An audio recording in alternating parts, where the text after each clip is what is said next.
so excited to hear what the one and only Amanda Krause has got to share with us today. So I'll hand over to you. Thanks, Stuart. Around the world, we listen to a lot of music. 2023 statistics for Australia reported in the Infinite Dial report suggest that 81% of Australians 12 years and older listen to music online. And the average amount of time spent listening per week is now more than 13 hours. The 2022 figures were around slightly less than that. In the 2021 data, it was 12 hours and 11 minutes. So basically, this is increasing 13 hours, 31 minutes. It's a lot of listening. And when we think about this, because of the technologies we have, to a greater degree than ever before, people are now able to control what they hear in almost any place and at any time. So indeed, music listening is embedded into our everyday lives, and we've seen that in the talks so far in this session. So in 2015, I published a study where I texted people randomly. This was before Will's cool Moosike app, where I actually did an ESM study by hand. Would not recommend now with the apps that we have. Anyways, I texted people randomly 2 times a day for 1 week. I asked if they had heard music within the 2 hours before they received that text. And the stats showed that nearly half of the time people had heard music. So again, really an incredible amount of music. What we know is that people are aware of the music that they think they need to hear in different situations and at different times, often selecting music that fits their purpose, their goal, or the situation in some way. Yet we don't really understand the factors that influence this contextual listening. Understanding the choices that people are making still requires research to be done. And in particular, we need knowledge concerning those activities that are associated with everyday listening, because we know that we're not listening in isolation in every day. So we want to understand how the intention of this features in the accompanying activity and the response that we have to the listening. So with this study, we were interested in a few research questions. We wanted to know what people reported doing while listening to music. In other words, we wanted to know what were the common everyday activities that are accompanied by music listening. Our second research question was asking what are people's intentions for the inclusion of music as an activity accompaniment? And how successful are people in terms of regarding those intentions that they have? And our third question is asking how common is music listening as an accompaniment for different activities? Is music always welcome as an accompaniment to these commonly reported tasks? To undertake this study, we took a sample of 358 participants. These come from people residing in Australia, Singapore, and the United States. And we asked them to complete an online questionnaire. And before I go any further, I do want to point to my amazing collaborator, Reese, who took this on as a 4th-year honors project to work on this project with me. So the study draws on a methodology called the day reconstruction method. In this particular case, what we asked people to do was detail 3 recent experiences of listening to music while engaged in another activity in everyday life. For each of these 3 reports, for each of the activities, they were asked a number of questions, including where they were, what they were doing, the device involved in the listening. They rated their perceived agency over and the intention for the music being included in that activity. They also completed Mehrabian and Russell's pleasure arousal dominance measure.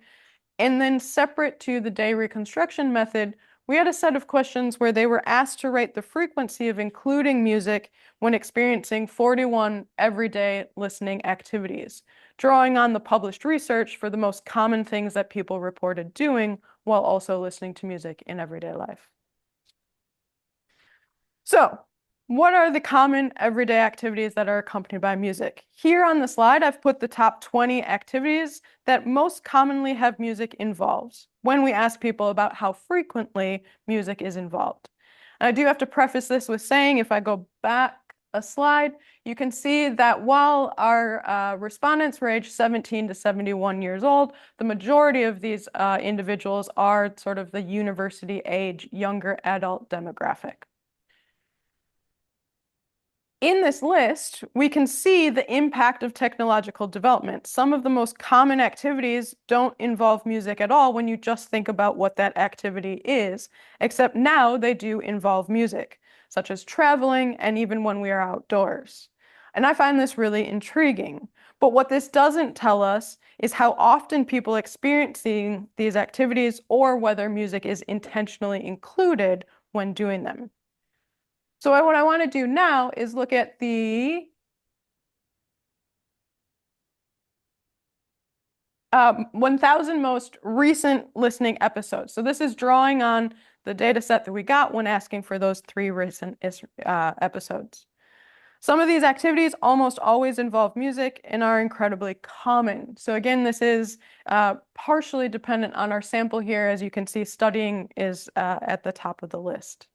Studying, physical activity when in a car and when on public transport are really a good majority of the times that people are listening to music.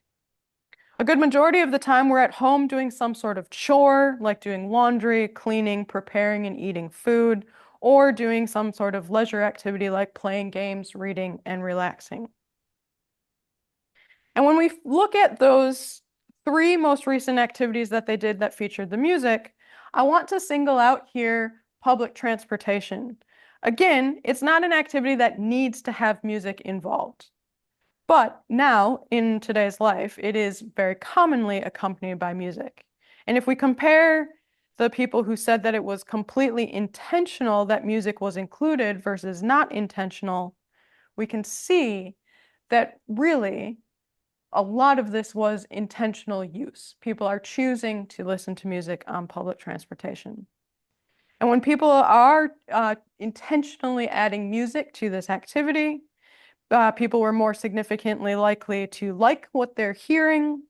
The music was more likely to be familiar, but there was no difference in sort of that arousal judgment of how arousing the music was.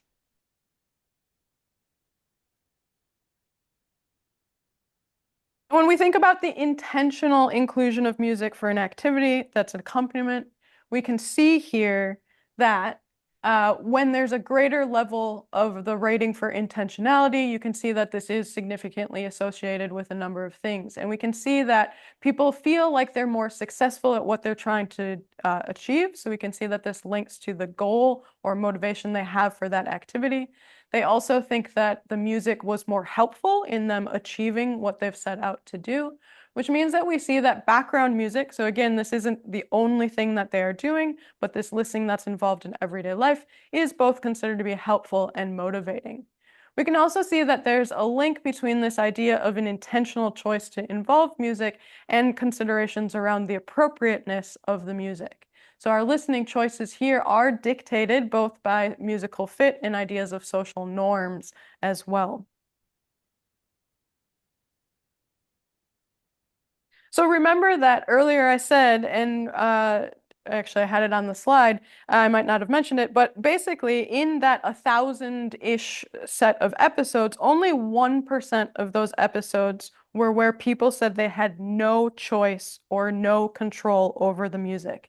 And I thought that was such a small number showing just how much we have agency over our listening that I really wanted to follow up on this. I wanted to follow up on this because I thought that's going to conflate the findings when I'm trying to understand things around intentionality. So what I did was create another version of this study, and what I did was slightly alter the directions. So this time I said, please tell us about 3 recent times you heard music while you were also doing something else, even if the music you heard wasn't necessarily chosen by you. I did give 2 examples to help people, and these were while in a shop, for example, at the grocery store, and while at work. I'm currently still collecting data on this, so this comes from the 600-ish episodes that we've collected so far to consider. But again, you can see that the intentionality mean, which is a score of 5.46 on a 1 to 7 scale. Again, I filter here by intentionality to look at the episodes where intentionality was only rated as a 1 or a 2 out of 7. So those low intention or no control situation. And again, this is only 73 out of those 600 plus episodes, 12% of the episodes actually. And it's basically, as you can see, music that's heard incidentally while shopping and working and while at restaurants, cafes, bars, and clubs. The liking rating, though, is still at the average middle point of the scale.